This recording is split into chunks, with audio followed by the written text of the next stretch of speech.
Hello, I'm Bill Jones, and welcome to VYPE TV, a show that highlights local athletes, their schools, and their communities. On today's show, we'll introduce you to a coach that's teaching kids to aspire beyond their own expectations.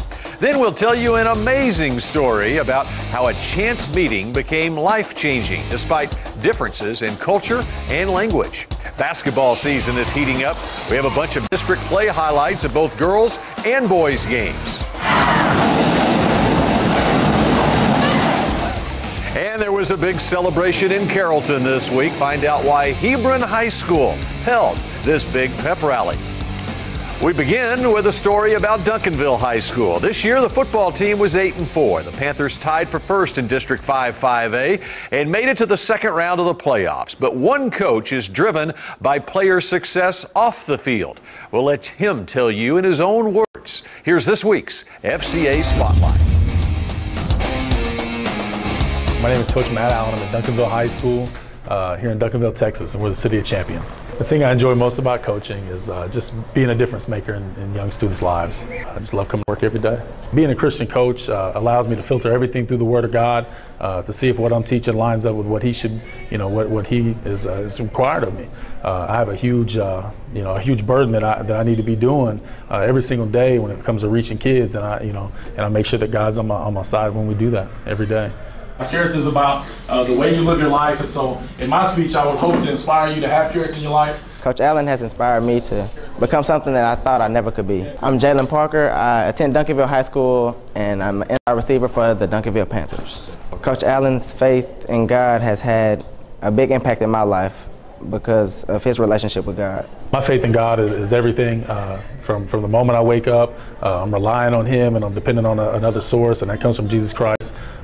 It's throughout the day, relying on Him, diving into the Word, doing things like that on a daily basis, and being able to share that with the kids when they're going through things and they're struggling, and when life seems like you can't take any more, just knowing that there's somebody out there that cares about them. If you look at these things that are outlined in these chapters, attitude, discipline, excellence, faith, work, love, responsibility, all this stuff, you start to realize that this really isn't about football.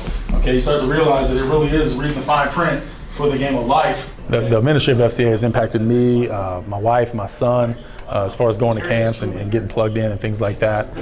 It's the foundation on which we stand in our lives, and it's one of the things we love. It's just really been a platform for us to share the Word of God with the students every day. It's the number one thing that you got to have in a school to help the overall atmosphere of the school. The climate of your school can really change depending on if your students are involved with FCA or not. I've seen students just grow and expand and teach and actually lead FCA huddles, and they don't bat an eye. They're really good at it, and as far as a public school goes, it's the number one program that I could ever recommend. Some great work being done at Duncanville. It's time for the recruiting update now we welcome David McNabb, VYPE recruiting expert and author of the weekly McNabb Report. Welcome once again. Thanks for having me, Bill. All right, let's talk some quarterbacks, and specifically I want to get into one quarterback who has not committed to school yet, and just based on how he performed for Coppell High School this year, I'm scratching my head wondering why Joe Minden has not been able to commit to a school yet. Well, and Joe is a talented player, had a great year, but there's a little bit of a pragmatic problem in that he only played 1 year at Coppell. And right now, teams are already lining up for 2012 and 2013 quarterbacks. So when you play that last senior year and that's the only video you have, it is very difficult. Just show them the game against Trinity. Show them the game against Trinity, and hopefully Joe, the great recruiting story with Drew Brees, as Joe Teller, when he took over at Purdue, said, find out who the best quarterback in Texas who's not going anywhere, and show me that kid. And he ended up with Drew Brees, who was in the same shape and, had different questions about him, but hopefully it'll work out okay for Joe. Greg McElroy's another great story there. He had committed to Texas Tech, switched to Alabama after he got to play 1 year at South Lake Carroll. All right, Paul Millard is another one, the Flower Mound quarterback, leading passer in the area this year. He's made a decision, although he's going to be in a walk-on capacity. Yeah, and Paul, now he's put up great numbers for several years, and they're just wondering, is it the Flower Mound system? And that's kind of the question on him. He's done well in camps, but it came down to his best opportunity was going to West Virginia, which because of all the coaching switches, you've got a guy from Stephen F. Austin that's going there, and they were interested in Paul. So and Dana Holgerson will be taking over as head coach there. Right, and Holgerson, it could be a great situation. Yeah, it could be great, and it's terrific that, you know, Paul's in that situation where he can sort of pay to enroll. He scrambled to get an early graduation, and I'm pretty sure once they see him and get him on campus every day, they'll offer him a scholarship. Incredibly bright kid, too.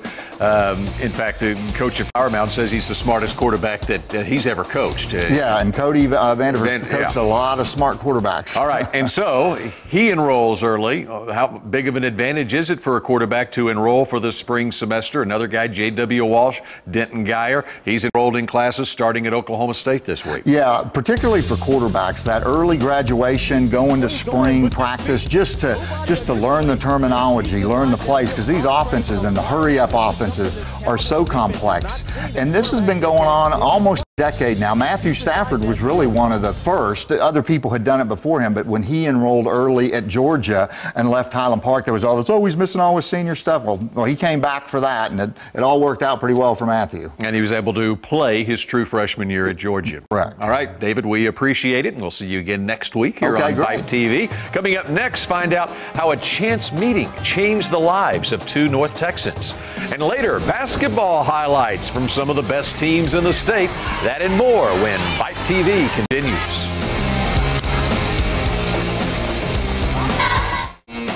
Louis DeLuca has been taking pictures professionally for more than 25 years. He's a sports photographer for the Dallas Morning News.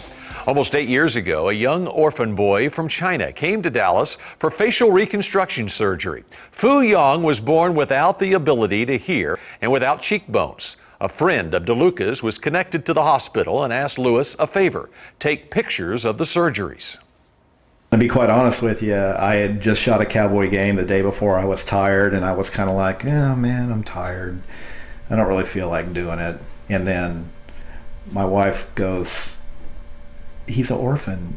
Take an hour out of your day and go help an orphan. And I'm just like, okay, you know, kind of, she kind of shamed me into, you know, because I was being selfish.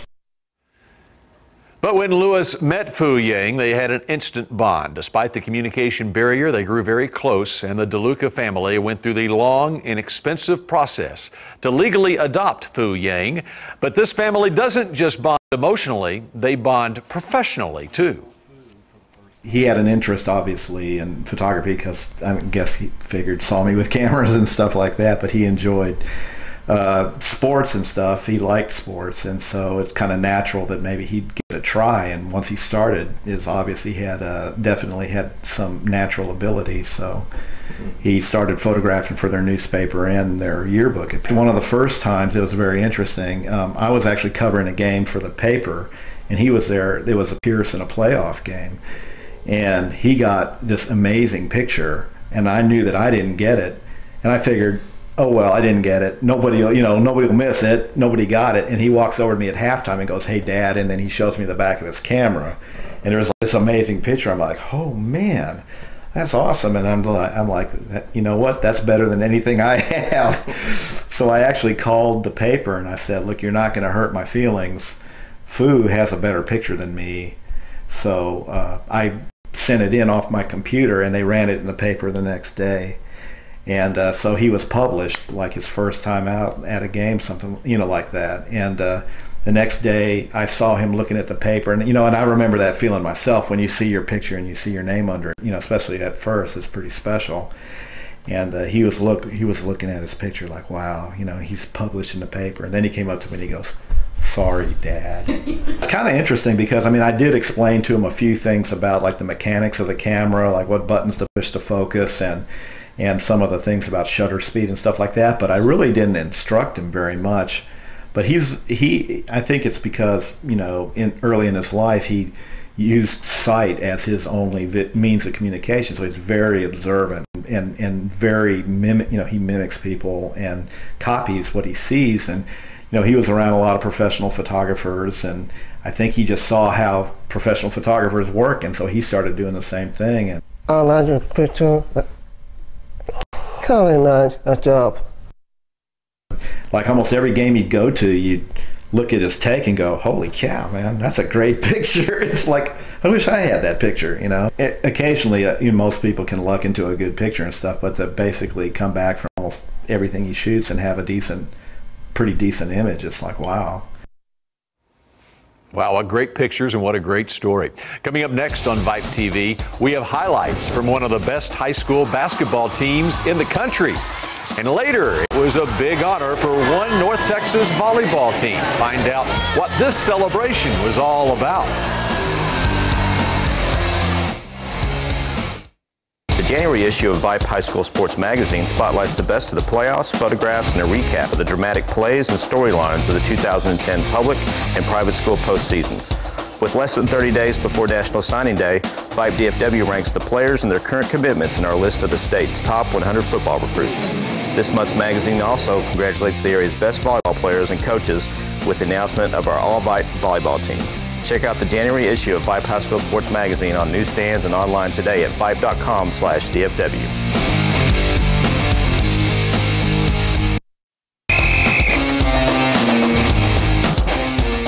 It's basketball time now here on VYPE TV. Last week in a girls District 4-5A matchup, North Crowley visited Arlington Bowie. Both teams were undefeated in district play at the time, and the North Crowley Panthers ranked 9th in the state. Let's pick up the action in the fourth period. North Crowley in the blue uniforms here, up 45-30 late in the game. Bowie, Kayla Riley with the pass to Kenya Wilson-Brown for the layup for the Lady Vols. Bowie trying to get back into this game in the fourth quarter. North Crowley was still up 13. Bowie gets the ball back. Bowie's pass intercepted by Lindsey Mann, the senior guard. The long pass to Natalie Fentress, who scores 24 points in the game. Natalie, by the way, the 5'10 guard, headed to TCU. Midway of the fourth quarter, North Crowley still up 14.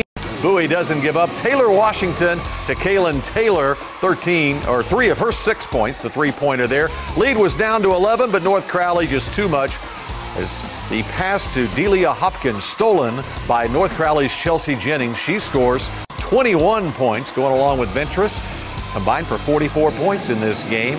Final score looks this way: North Crowley 57, Arlington Bowie 42. Now 23-3 after that win, the Lady Panthers of North Crowley. Now after the girls' game, it was the boys' turn. A similar setup: North Crowley Panthers, Arlington Bowie Volunteers, both undefeated in District 4-5A before the game. North Crowley ranked 6th in the state, but the Volunteers had not lost on their home court in 2 years. First quarter action, and North Crowley's Taylor Luster, the 5'10 junior guard, got the rebound and goes the distance for 2 of his 17 points on the night. The Panthers once again with a strong team this year. Andrew Guillory, the 6'3 senior, the pass up to Braxton Reeves, who hits from three-point range here. North Crowley jumps out to the big early lead in the first quarter, but the Volunteers do fight back, and they do so behind number 1, Devon Campbell. Behind the back move, scores 2 of his 14 points. And a few moments later, it will be Devon Campbell doing it once again with the steal. And Devon Campbell will take it all the way. He can't convert here, but he does get the loose ball and scores again as they fight back. Bowie does to get back in this game. Still in the first, Guillory, the playmaker for North Crowley, to Braxton Reeves, his second three-point shot of the first quarter. North Crowley led 25-11 at the end of one. But Bowie keeps chipping away, and Devon Campbell with a beautiful no-look pass to Christian Jones. The 6'6 senior with the dunk had 6 points. By the end of the third quarter, Bowie had the lead down to only 4 points. But in the end, North Crowley proved to be too much as they defeat Arlington Bowie 62-57, remaining undefeated in district play. North Crowley once again with a strong team. Now to talk about North Crowley and more, Tim Polzer, editor-in-chief for VYPE Magazine. Thanks for being here once again, Tim. How about that North Crowley team of Coach Tommy Brackle? Well, North Crowley is one of those perennial programs that they just reload every year. They're on the map. Recruiters know to go to their games. They make rankings every year, and they deserve it though. With players like Kean Anderson averaging 16 points a game, 6 assists. Terrence Sion bringing down 8 rebounds. Once again, like I said, they're loaded. All right, North Texas has some great teams. Earlier this week, the Louisville Fighting Farmers met Flower Mound Marcus. The Marauders, #2 in the state, #2 in the nation in one poll. Crowds pumped up for the contest of unbeaten teams in District 8-5A. Louisville striking first. It's Cameron Clark with the pass. Gets it back a few seconds later and puts it in. Clark had 7 points in the game. A.J. Lucky, one of the stars for Marcus. He answers. Marcus takes it to the end. The score was tied. Teams would go back and forth throughout the first quarter of this one. Along the way, some great plays. Marcus Smart with a pass to A.J. Lucky, who sets up Smart for the beautiful alley-oop. What a player Marcus Smart is. Louisville keeps answering, though, behind Cameron Clark. The pass to Ryan Bowie, who gets the bucket and the foul. Bowie would lead the Farmers with 20 points in the game. In the second, Louisville's Nick Post to Cameron Clark with the rebound and the score by Ryan Bowie here. They will go back and forth, these two rivals, Louisville and Flower Mound Marcus. Looked like Louisville would run away with it, but Marcus, tough defense, and they can play some offense too. Rebound to A.J. Lucky. Over to Phil Forte, the sharpshooter with the three-pointer. A 17-3 run to end the half for Marcus, and the Marauders never look back. Transferred Nick Banyard, formerly of Arlington Grace Prep, with 2 of his 20. Best game he's had as a Marauder. Marcus 61-51. They retain the lead in district play. And more with Tim on this Marcus Marauder team. I tell you what, Danny Henderson's done a terrific job. He is 60-4 in 2 years there. He is. It's such a deep team too. I mean, Marcus Smart gets a lot of publicity. Phil Forte is leading the area in three-pointers, and I think averaging 18 points a game. But it goes beyond that. They have role players who play defense. They can handle the ball, rebound. So that's why they're really ranked high in the state and are really contender for a state title. And they have 7 juniors on their team. All right, Tim, thank you. And how about some girls basketball? On Tuesday, Duncanville went to South Grand Prairie for the District 5-5A matchup. Duncanville Panthers 13th in the state at the time, undefeated in the district. Warriors from South Grand Prairie have struggled so far this year, and we pick up the action in the third quarter. Duncanville absolutely dominating. Morgan Bolton with the pass to 6'1" senior, number 41 here, Bunny Williams for the score. Even when Duncanville had a miscue, the Warriors couldn't capitalize. A missed Duncanville shot. Pass goes off the hands of Jasmine Washington. Panthers recover, and Duncanville wins huge over South Grand Prairie. Same night, though, the boys get their turn. This was expected to be a much better matchup, and since Duncanville was 12th in the state, South Grand Prairie ranked 15th. Action in the first, the Warriors open aggressively on the glass. Sidney Holloman getting the rebound and 2 of his 16 points. The Panthers match, though, point for point early on. The pass to James Moody, and Duncanville would tie it. Great matchup here, and South Grand Prairie strong, demonstrating some sharp passing. Tyler Jacobs to Holloman for another score. Warriors would lead after 1, and in the second, Duncanville trying to come back.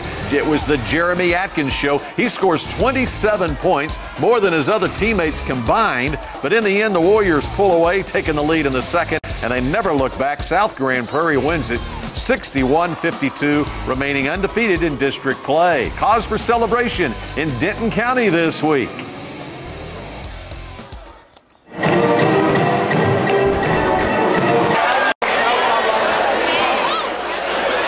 What happened to the Hebron volleyball team that caused such a turnout? Find out when VYPE TV continues in 2 minutes. The Hebron girls volleyball team had a magical season this year. The Hawks had a record of 44-7, won the Texas 5A title, ranked 4th in the nation. This week, the school celebrated the team's success. It's been an absolute amazing run. The girls, we didn't even finish first in our district, and by the time we hit playoffs, they were just pouring it on. This is something that many of them have dreamed about for years and years. But for them to actually achieve it, it's just been amazing. I'm really stoked. It was a great honor. We're glad to not only represent volleyball, but represent Hebron as a whole. So it's just a great thing to get the school out there, I guess. We travel around the country doing these presentations to all the big high schools that win state championships and, you know, do very well in their athletics as well. I can tell you that we have 17,000 high schools in the country, and you guys are ranked 4 in the nation. That's incredible. Absolutely incredible. I couldn't even believe that they chose one, you know, we were one of 5 schools that they chose in the country to do this tour. So what's next, Coach? And what's next for you? Congratulations.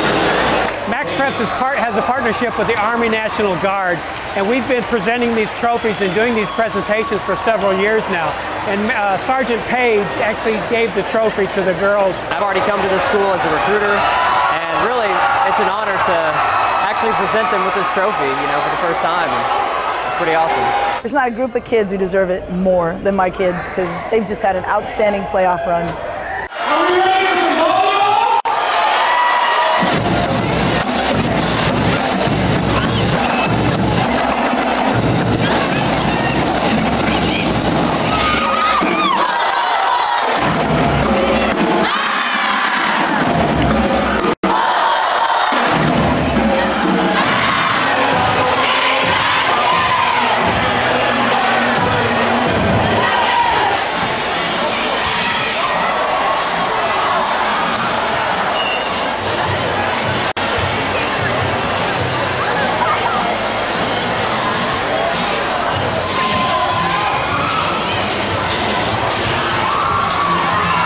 This is definitely a class that I said 3 years ago, if it's going to happen, it's going to be this class.